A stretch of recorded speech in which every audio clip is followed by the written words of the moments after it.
In this video, I'm going to show you the easiest way to change keys. My name is Dylan Andrews. I've been teaching for over a decade, and what I want to show you is the easiest way that I've found over the years of teaching to get students to learn how to change keys. And usually it only takes as little as 5 minutes. So here's how it works. The first thing you need to know is this shape here. All right, so I'm going to show you the shape, and it's going to make sense in a moment. But what you need to know is, in a major key, there are a total of 7 chords.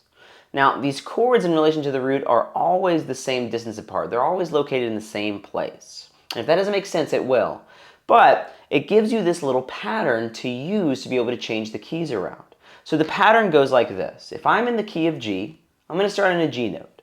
Now, that's the first note of the scale. Then we need to go to the second. Like I said, there's 7, so we need to know where the 7 are. So up 2 frets is the second scale degree. Up 3 frets is up 2 more frets is the third scale degree. So fret-wise, I'm playing 3, 5, 7. But in the scale, this is the first note, the second note, and the third note. Then the fourth is located right below the root. So 3rd fret, 5th string.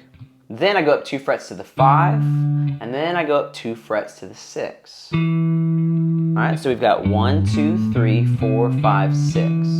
Now 7, if you go back to the root, and you just go down 1 fret, that's where 7 is. But you're not going to need the 7 for this lesson, and usually you're not going to need it much at all. 7 is a type of diminished chord. It's not as common. Definitely used, but it's not as common. So really, primarily, you're going to be using 1, 2, 3, 4, 5, 6.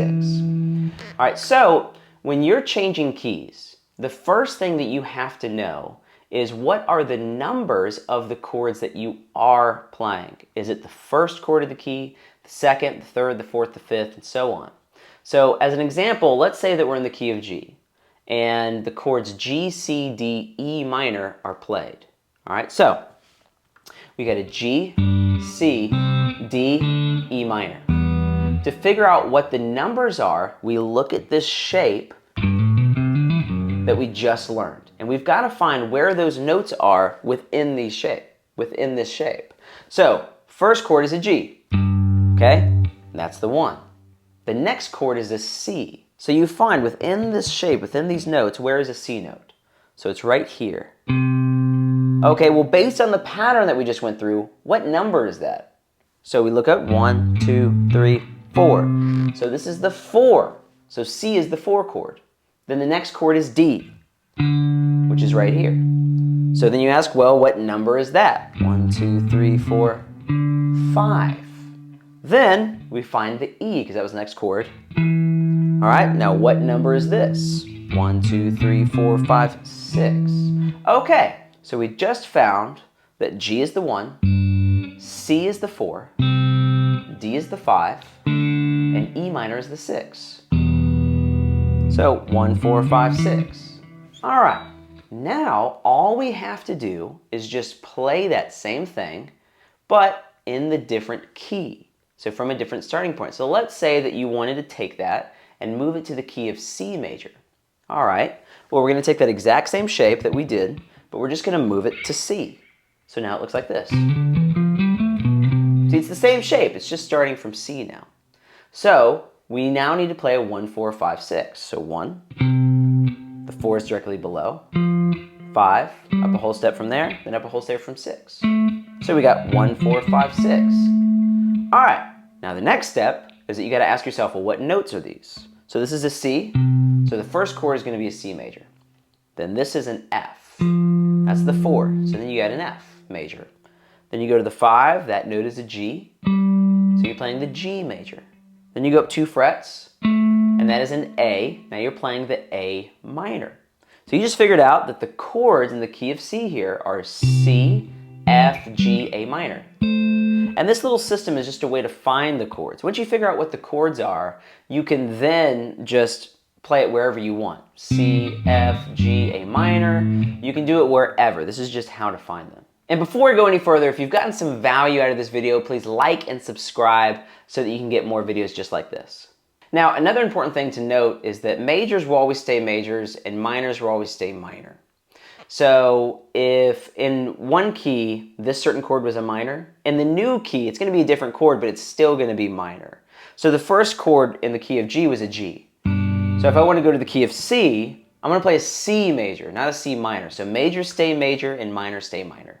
Okay, but now let's do another example. Let's say that we're in the key of F, all right? And the chord progression goes F, C, D minor, to G minor. So we got F, C, D minor, G minor. So now we go to our shape. All right, so the first chord is an F. That's our one chord. Then the next one was a C. So we find where is C within this pattern. It's right here. All right, now what scale degree is that? 1, 2, 3, 4, 5. So that's the fifth. So we've got a 1, 5. Then it went to D minor. Well, D is here. What scale degree is this? 1, 2, 3, 4, 5, 6. Well, that's the 6. Okay, now we got a G. What scale degree is this? It is a 2. So we have a 1, 5, 6, 2 chord progression. So let's say if we want to change this to the key of G. So we got to figure out, well, what is a 1, 5, 6, 2 chord progression in the key of G? Well, we go to G. We have our pattern here. We play 1, 5, 6, 2. See, it's in the same place. Here, on F, it was like this. 1, 5, 6, 2. Now I'm just doing it in G, starting on the G. And I just need to ask, what chords are this? What notes am I playing? So we've got a G, a D, E, which will be minor, so an E minor, and then we've got an A, which is a minor. So the new chord progression in the key of G is a G, D, E minor, A minor. So the steps that you've got to take to be able to do this is 1, convert the chord progression you have into numbers. Step 2, figure out where those numbers are going to be in the new key. Step 3, figure out what notes you're playing when you play those numbers. And then you will be able to change keys. Now, when you're first learning this, if you're a little confused, it makes complete sense. You really need to let this sink a bit and then watch this again and go through it, and it will make sense if it doesn't right now. But this is how you can change keys, how you can change from one major key to another major key. It takes a little bit of practice, but try to take a chord progression, move it to a different key, and if you have any questions, just leave them in the comments and I'll answer you there, but I will see you at the next lesson.